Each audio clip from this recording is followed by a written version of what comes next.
మేము చాలా ఇయర్స్ నుంచి అనుకుంటున్నాము అండర్ వాటర్ ఎగ్ హంట్ చేయాలి అని. స్విమ్మింగ్ పూల్ లోపల ఎగ్స్ ని హంట్ చేయాలంట.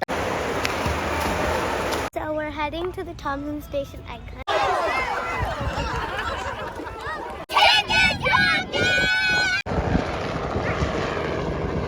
చూస్తున్నారా ఎలా ఎగ్స్ ని డ్రాప్ చేస్తుందో హెలికాప్టర్.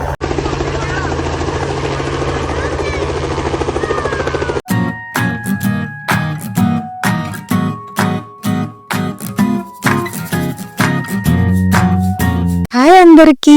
మేము చాలా ఇయర్స్ నుంచి అనుకుంటున్నాము అండర్ వాటర్ ఎగ్ హంట్ చేయాలి అని. అయితే ఈసారి మాత్రం మిస్ కాకుండా రిజిస్ట్రేషన్ అయితే చేసేసుకున్నాము. స్విమ్మింగ్ పూల్ లోపల ఎగ్స్ ని హంట్ చేయాలంట ఈస్టర్ కోసం. అయితే మేము ఏమేమి తీసుకెళ్తున్నామంటే ఈ బాస్కెట్. మా పాప అయితే స్విమ్మింగ్ డ్రెస్ తో రెడీ అయిపోయింది, క్యాప్ పెట్టేసుకుంది మంచిగా, హెయిర్ ఓకేనా. ఇంకా ఈ బ్యాగ్ లో ఏమున్నాయో తెలుసా? ఒక టవల్ తుడుచుకోవడానికి అండ్ స్విమ్ రోబ్ అన్ని ఉన్నాయి, వాటర్ బాటిల్ ఉన్నాయి. ఎక్సైటెడ్ గా ఉన్నారు కదా, మాతో వచ్చేసి అండర్ వాటర్ ఎగ్ హంట్ చూసేద్దాం. అయితే ఎగ్స్ లోపల కొన్ని సర్ప్రైజింగ్ గిఫ్ట్స్ కూడా ఉంటాయంట. గోల్డెన్ ఎగ్స్ ఉంటాయంట. ఆ గోల్డెన్ ఎగ్స్ అంటే ఏంటి, ఆ ఎగ్స్ ని ఎలా ఐడెంటిఫై చేయాలి, ఎలా హంట్ చేయాలి, అవన్నీ కూడా మీరు చూస్తారు ఇప్పుడు. వచ్చేసి So I have a little basket, my eggs, and I noticed a problem. It was made out of cardboard. So I was thinking, if I get the eggs out of the water and the wet eggs go in my basket, won't the cardboard get wet and just collapse? So luckily I remembered to bring a plastic bag. So what I did was I put the plastic bag in. So now, like, basically my basket is waterproof. So that's one trick you can do if your basket, Easter basket, is not waterproof. That's a great idea. So because a plastic bag is always going to be waterproof, right? It will never not be. అయితే cover పెట్టడం వల్ల ఏంటంటే eggs ని direct గా basket లో వేసేస్తే ఆ eggs collide అయిపోయి మొత్తం బయటకు వచ్చేస్తాయేమో అని చెప్పేసి కవర్ అయితే పెట్టాము. ఈ కవర్ ఉంటే వాటర్ దీంట్లోనే ఉండిపోతాయి కదా. సో ఇదొక టిప్ అన్నమాట మీరు ఎప్పుడైనా under the water egg hunt చేస్తే. అండ్ ఇంకొక రీజన్ ఏంటంటే ఈ బాస్కెట్ మీరు చూస్తే ప్లాస్టిక్ కాదు అనమాట, ఇదేంటంటే కార్డ్బోర్డ్ తో మేక్ చేసేకి. సో కార్డ్బోర్డ్ పైన వాటర్ పడతాయి కదా ఎగ్స్ లో నుంచి, అందుకని ఆ కార్డ్బోర్డ్ మెల్ట్ మసకగా అట్లా మెల్ట్ అయిపోకోకుండా అట్లా ఉండడానికి కోసం అని చెప్పి ప్లాస్టిక్ కవర్ అయితే పెట్టించాను. సో తనకే వచ్చింది ఐడియా ఇన్ఫాక్ట్ చెప్పాలంటే. సో ఇదొక టిప్ అన్నమాట. యూజువల్లీ ఇలాంటి ఈవెంట్స్ అన్ని కూడా రిక్రియేషన్ సెంటర్స్ లో కండక్ట్ చేస్తారు. మీరు చూస్తుంది కూడా ఆ సిటీలో ఉన్న రిక్రియేషన్ సెంటర్ అన్నమాట. దీనికి ఒక $10 రిజిస్ట్రేషన్ అయితే ఉంటుంది. అట్లా మేము రిజిస్ట్రేషన్ డెస్క్ నుంచి ఇంకా స్విమ్మింగ్ పూల్ లోపలికి వెళ్ళిపోతున్నాము. లోపల ఇంటర్నల్ స్విమ్మింగ్ పూల్స్ అని ఉంటాయి అనమాట. డ్యూరింగ్ కోల్డ్ వింటర్ ఇంకా మరీ ఎక్కువగా చలిగా ఉన్నప్పుడు ఈ పూల్స్ ని ఓపెన్ చేస్తూ ఉంటారన్నమాట. సో ఇక్కడ ఎంత షార్ప్ అంటే అంత షార్ప్. ఏజ్ గ్రూప్స్ ప్రకారమే అలౌ చేస్తారు. కిడ్స్ ని like 3 to 5, 5 to 7, 8 to 10, 12 years వరకు కూడా అలౌ చేస్తారు. సో మా ఏజ్ గ్రూప్ 8 కాబట్టి ఆ ఏజ్ గ్రూప్ ప్రకారం లోపలికి అలౌ చేస్తారనమాట. మా టైం 12:30కి ఉండింది ఆఫ్టర్నూన్. సో ఆ టైం కోసం మేము వెయిట్ చేస్తూ చిన్న చిన్న గూడీస్ ఉన్నాయి, ఆ గూడీస్ తీసుకుని ఇంకా ఎగ్జైటింగ్ గా అన్ని చూస్తున్నాం అనమాట. ఏంటి అసలు ఫస్ట్ టైం కదా మా ఎక్స్పీరియన్స్, ఎలా చేయాలి ఏంటి అని చెప్పి చేస్తా ఉన్నాము. ఏం లేదు, వాళ్ళు ఏంటంటే వాలంటీర్స్ ఉంటారు కదా, ఆ ఎగ్స్ అన్ని చూస్తున్నారా మీరు చూస్తున్నారు. ఇవి ఏంటివంటే ప్లాస్టిక్ ఎగ్స్ అనమాట. మనకి ఎనీ గ్రోసరీ షాప్ లో, వాల్మార్ట్ లో దొరుకుతాయి. అవి మధ్యలో బ్రేక్ చేయొచ్చు. ప్లాస్టిక్ ఎగ్స్ లోపల పూల్ కాబట్టి చాక్లెట్స్ అన్ని మెత్తగా అయిపోతాయి అని చెప్పి వీళ్ళు ఏం చేశారంటే స్టోన్స్ పెట్టారు. ఇంకా ఆ పూల్ మొత్తంలో ఒకే ఒక గోల్డెన్ ఎగ్ ఉంటుంది. ఈచ్ బ్యాచ్ కి ఆ గోల్డెన్ ఎగ్ ఎక్కడ అని చెప్పి హంట్ చేయాలి. ఆ గోల్డెన్ ఎగ్ తీసుకున్న వాళ్ళకి ఎగ్జైటింగ్ ప్రైజెస్ అండ్ గిఫ్ట్స్ ఉంటారు. కాంపిటీషన్ లాగా అయితే కాదు, this is just for fun అన్నమాట. కిడ్స్ కి ఎగ్జైట్మెంట్ క్రియేట్ అవ్వడానికి అంతే. This is not at all A competition. So మీరు చూస్తుంటే ఇక్కడ ముందు బ్యాచ్ వాళ్ళు గోల్డెన్ ఎగ్ కాకపోతే ఏంటంటే ఫన్ తోటి ఎగ్స్ ని కలెక్ట్ చేసుకున్నారు కదా, వాళ్ళు వెళ్ళిపోయే ముందు మళ్ళీ ఆ ఎగ్స్ ని లోపల వేసేస్తారు. నెక్స్ట్ బ్యాచ్ వాళ్ళు అండ్ వాలంటీర్స్ కొంతమంది టైం ఉంటుంది కదా, ఎక్స్ బ్యాచ్ కి వై బ్యాచ్ కి మధ్యలో వెళ్ళి ఆ ఎగ్స్ ని అలా అలైన్ చేస్తూ ఉంటారు అనమాట. ఇది ఏంటంటే రేస్ లాగా ఏం కాదు, కొట్టుకోవటం ఏం కాదు. They just keep on chasing for the eggs. ఎక్కడ గోల్డెన్ ఎగ్, ఎక్కడ ఆ గోల్డెన్ ఎగ్, ఎక్కడ ఆ గోల్డెన్ ఎగ్, ఎక్కడ అని చెప్పి ఎగ్జైట్మెంట్ తో చూస్తారు. అండ్ ఫీట్ కూడా ఏ హైట్ కి తగ్గట్టుగా ఆ height feet with in the depth దాన్ని బట్టి వాళ్ళు ఉంచుంటారు అనమాట. సో అయిపోయిన వెంటనే మీరు కౌంట్ చేసుకుని ఆ ఎగ్స్ అన్ని చూసుకొని మొత్తం చెక్ చేసుకోవడమే. అలా అండర్ వాటర్ ఎగ్ హంట్ అయితే ముగిసింది.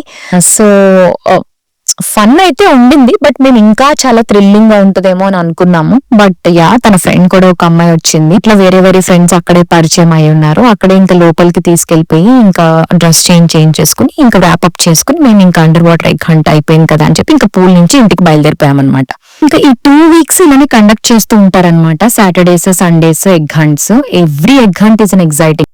అసలు ఈస్టర్ ని ఎగ్ హంట్ తోటి ఎందుకు కంపేర్ చేస్తారని మీరు ఎప్పుడైనా ఆలోచించారా? నేను కూడా ఎప్పుడూ ఆలోచించలేదండి. ఈసారి మాత్రం నన్ను నేను ఆలోచించుకునేటట్టు చేసింది. ఏంటి అసలు అంటే, ఈ ఎగ్ అంటే ఏంటి? ఒక న్యూ లైఫ్ కదా. సో ఇది ఒక బర్త్ ని రిప్రజెంట్ చేస్తుంది, ఇది ఒక రెన్యూవల్ ని రిప్రజెంట్ చేస్తుంది. సో యూజువల్లీ ఏంటి, మనకి కమింగ్ బ్యాక్ టు లైఫ్ లాగా. So Easter celebrates Jesus resurrection కదా, coming back to life. So the egg ఏంటి, it became a symbol of that idea అన్నమాట. సో యూజువల్లీ ఇది స్ప్రింగ్ టైమ్ లోనే వస్తుంది. సో అయితే ఏంటి, స్ప్రింగ్ అనేది మనకి ఎప్పుడు వస్తుంది? వింటర్ తర్వాత వస్తుంది. So it's like a wake up after winter. So దానికి తగ్గట్టుగా కోరిలేషన్ చేసుకున్నప్పుడు egg is a perfect symbol of a fresh new life, a fresh start and a new life. మీకు ఇది అర్థమైంది అనుకుంటున్నాను.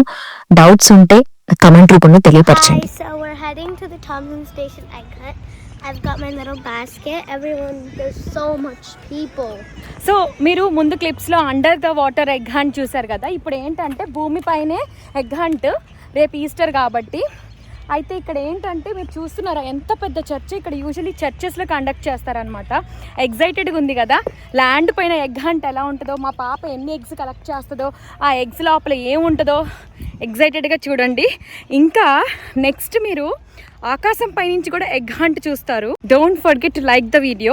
అండ్ వెళ్ళిపోయి మనం ఇంకా అసలు ఆ పార్కింగ్ చూస్తే మేమైతే అవాక్ అయిపోయాము. ఎంత పెద్ద చర్చ్ అంటే కొన్ని వేల మంది వచ్చారు. ఇక్కడ కూడా అంతా as per age groups conduct చేస్తారు, వాలంటీర్స్ ఉంటారు, వీళ్ళందరూ హై స్కూల్ స్టూడెంట్స్ ఉంటారు అనమాట. సో వాళ్ళు ఏంటంటే జస్ట్ ఒక మైక్ పెట్టుకుని అనౌన్స్ చేయడం, ఈ ఏజ్ గ్రూప్ వాళ్ళు ఇప్పుడు రండి, ఆ ఏజ్ గ్రూప్ వాళ్ళు అప్పుడు రండి అని చెప్పడం. ఎందుకంటే తొక్కిసలాట్లాగా ఏం లేకుండా డిసిప్లిన్, చాలా అంటే చాలా డిసిప్లిన్. తోసుకోవడం, కొట్టుకోవటం అట్లా ఏం ఉండదు. ఏ ఏజ్ గ్రూప్ వాళ్ళు ఆ ఏజ్ గ్రూప్ తగ్గట్టు లోపల వెళ్ళిపోతారు. ఆ ఎగ్స్ అన్ని అక్కడ డిస్ట్రిబ్యూట్ చేసేస్తారన్నమాట. ఇక్కడ కూడా మళ్ళీ గోల్డెన్ ఎగ్ ఎక్కడ ఉంటుందా అని చెప్పి వెతుకుతూ ఉంటారు. ఈసారి మాత్రం ఏంటి డిఫరెన్స్ తెలుసా? ఎగ్స్ లోపల క్యాండీస్, కూపన్స్, స్టిక్కర్స్ అయితే ఉంటాయి. కిడ్స్ కి క్యాండీస్ అయినా, కూపన్స్ అయినా, స్టిక్కర్స్, ఫన్నీగా ఉండే స్టిక్కర్స్ అంటే చాలా ఎగ్జైటింగ్ ఉంటాయి కదా, అవి వాళ్ళు చూసుకుంటూ ఉంటారు. స్టోన్స్ అయితే ఉండవు, because this is not in water, right? So ఇవన్నీ కొంచెం నానిపోకుండా ఉంటాయి కదా, అందుకని ఇలానే వేసేస్తారనమాట. ఆ పాప అయితే ఇక్కడ మీరు చూస్తుంటే రకరకాలుగా కొత్త ఫ్రెండ్స్ తోటి ఫ్రెండ్షిప్ చేయటం, ఇంకా మంచిగా డిఫరెంట్ కల్చర్స్ తో మీట్ అవ్వటము, ట్రెడిషన్స్ తెలుసుకుంటారు. సో ఏంటంటే రేపు స్కూల్ కి వెళ్ళినప్పుడు did you go for Easter egg hunt అని అంటారు. So she can express her views కదా. సో ఇలా collaborating and integrating into the different cultures, ఇలా కాకోకుండా అందరితోటి కలిసిపోతూ చక్కగా మనం కొత్త విషయాలు కూడా తెలుసుకుంటూ ఉంటుంది అనమాట. సో అందుకని నేను ఇలా ప్రతి ఈవెంట్ కి తీసుకెళ్తాను. యూజువల్గా ఇలాంటి ఈవెంట్స్ ఏంటంటే విత్ ఇన్ ద సిటీ ఉంటాయి కాబట్టి నేను పాపని తీసుకెళ్తాం. I don't want to waste my husband's time for this, so that he can be productive somewhere else. So మేమిద్దరం ఇలా ఎగ్ హంట్ అయిపోయిన వెంటనే మీరు చూస్తూ ఉంటే వీళ్ళే ఎంత చక్కగా స్నాక్స్ కూడా ఆర్గనైజ్ చేశారనమాట. వాటర్ బాటిల్స్, ఇంకా హాట్ డాగ్స్ ఇస్తున్నారు. కానీ హాట్ డాగ్స్ మనం తినం కాబట్టి హాట్ డాగ్స్ తీసుకోకుండా చిప్స్ తీసుకుని, మన ఫ్రెండ్స్ అక్కడ కనిపించారు. అడౌట్ గా కనిపించిన ఫ్రెండ్స్ తో ఆ ఎగ్స్ అన్ని ఓపెన్ చేసుకుని, కౌంట్ చేసుకుని ఏమేమి చాక్లెట్స్ ఉన్నాయని చెప్పి ఎగ్జైటింగ్ గా చూసుకుంటూ ఉంటుంది అనమాట. మీరు ఇక్కడ చూస్తూ ఉంటే no two kids will touch each other. So చూసారా ఎంత డిస్టెన్స్ మెయింటైన్ చేస్తారు. ఇంత రష్ గా ఉన్నా కూడా వాళ్ళ లిమిట్స్ లో వాళ్ళు ఉంటారు. అసలు ఎంత డిసిప్లిన్ అంటే ఒకళ్ళ మీద ఒకళ్ళు పడిపోవటము, ఒకళ్ళనొకళ్ళు టచ్ చేయటము. ఇక్కడ డిస్టెన్స్ అనేది కంపల్సరీగా ఒక ఫ్యాక్టర్ అనమాట. That starts from very young age itself. పరిగెడుతున్నారు. పిల్లలకైతే, చిన్న పిల్లలకైతే పేరెంట్స్ కూడా వస్తున్నారు. ఇంకా మా పాప ఏజ్ 8 years 7 years వాళ్ళకి కూడా పేరెంట్స్ వస్తూ కొంచెం సపోర్ట్ చేస్తూ ఉంటారు. That goes on for every egg hunt అన్నట్టు. ఇప్పుడు the most exciting part, helicopter drop. So మీరు చూస్తున్నారు కదా అసలు ఎన్ని కార్లు ఉన్నాయి, ఏంటి హడావిడి, అసలు ల్యాండ్ కూడా ఎంత పెద్ద ల్యాండ్ కావాలి మనకు హెలికాప్టర్ వచ్చి ఎగ్స్ త్రో చేయాలంటే.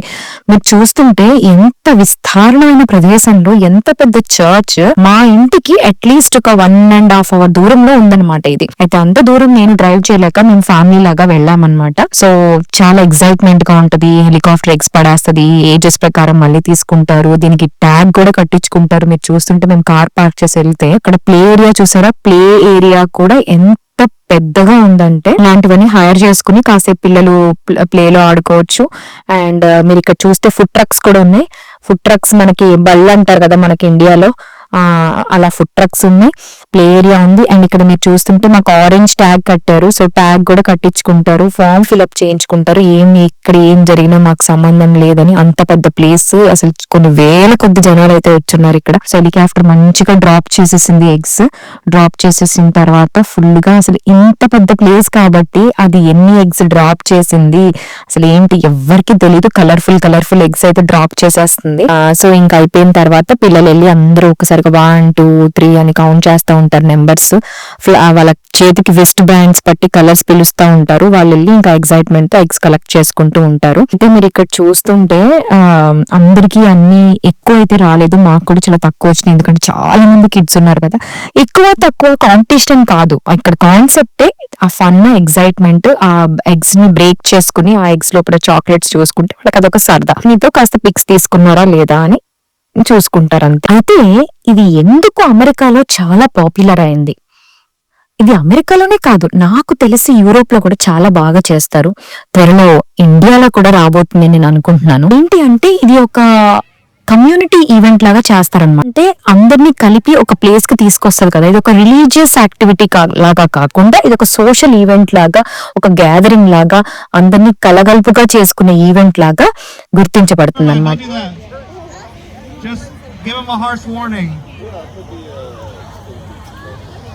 ఇక్కడైతే చాలా ఎక్సైటెడ్ గా ఉన్నారు పిల్లలు పెద్దలు అందరూ. అసలు గ్రౌండ్ చూసారా ఎంత పెద్దగా ఉందో గ్రౌండ్. మేము కూడా పరిగెత్తేస్తున్నాము, హెలికాప్టర్ వచ్చేస్తుందంట, అందరిని వెళ్ళిపోమంటున్నారు, క్లియర్ చేస్తున్నారు గ్రౌండ్ ని. మేము అందరం కూడా పరిగెత్తేస్తున్నాం ఇక్కడ.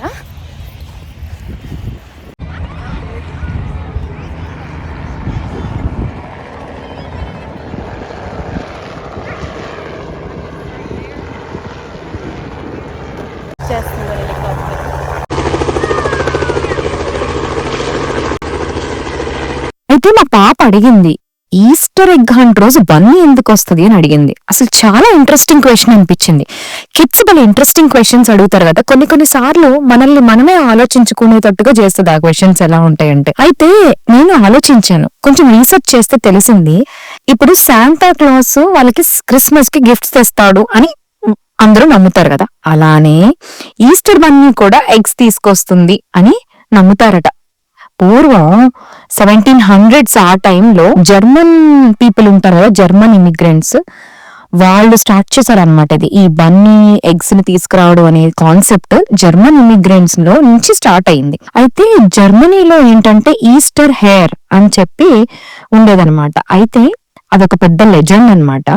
సో దాని ప్రకారం ఈ ఈస్టర్ హెయిర్ అనేది కలర్ఫుల్ ఎగ్స్ ని లే చేస్తుంది, కలర్ఫుల్ ఎగ్స్ ని తీసుకొస్తుంది అన్నట్టుగా ఆ కాన్సెప్ట్ ఉంది పూర్వం 1700s లో నుంచి. అయితే ఈ జర్మన్ సెటిలర్స్ ఎప్పుడైతే అమెరికాకు వచ్చారో, ఎస్పెషల్లీ న్యూయార్క్, న్యూజెర్సీ, పెన్సిల్వేనియా ఆ ఏరియాలో వాళ్ళు ఈ ట్రెడిషన్ ని తీసుకొచ్చారట. ఈ rabbits which are called as bunnies ఇప్పుడు ఎస్పెషల్లీ స్ప్రింగ్ టైమ్ లో సింబల్ ఆఫ్ ఫర్టిలిటీ అండ్ ఒక సింబల్ ఆఫ్ న్యూ లైఫ్ గా గుర్తిస్తామన్నమాట.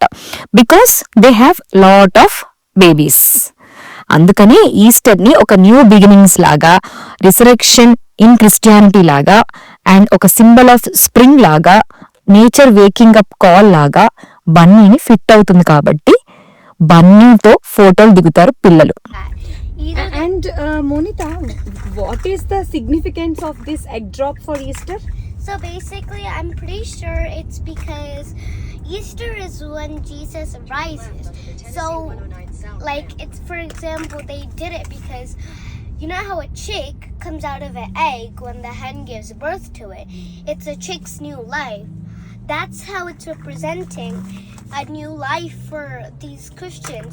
So, for example, if I open this egg, that means I'm giving open life to the world. Happy Easter. Happy Easter, everybody! Overall గా మీకు ఈ video ఒక informative గాను fun and exciting గాను ఉంది అని అనుకుంటున్నాను. అయితే ఇలాంటి more informative and life about yours and fun related videos and also మనం చూపిస్తే ఎందుకు ఎలా అసలు ఎందుకు ఇలానే ఉండాలి అలా నేను ప్రతి వీడియోకి ఇన్ఫర్మేటివ్ లాగా చేయాలని అనుకుంటున్నాను. ఇంకేమైనా థాట్స్ ఉంటే కమెంట్ సెక్షన్ లో నాకు తెలియపరచండి. అండ్ అలానే ఎప్పట్లాగా వీడియోని లైక్ చేసి ఇన్ఫర్మేటివ్ అనిపిస్తే మీ ఫ్రెండ్స్ అండ్ ఫ్యామిలీకి కూడా షేర్ చేసి నన్ను సపోర్ట్ చేస్తారని అనుకుంటున్నాను. మళ్ళీ నెక్స్ట్ వీడియోతో మీ ముందుకు వచ్చేస్తాను. Until then bye. Thank you for watching.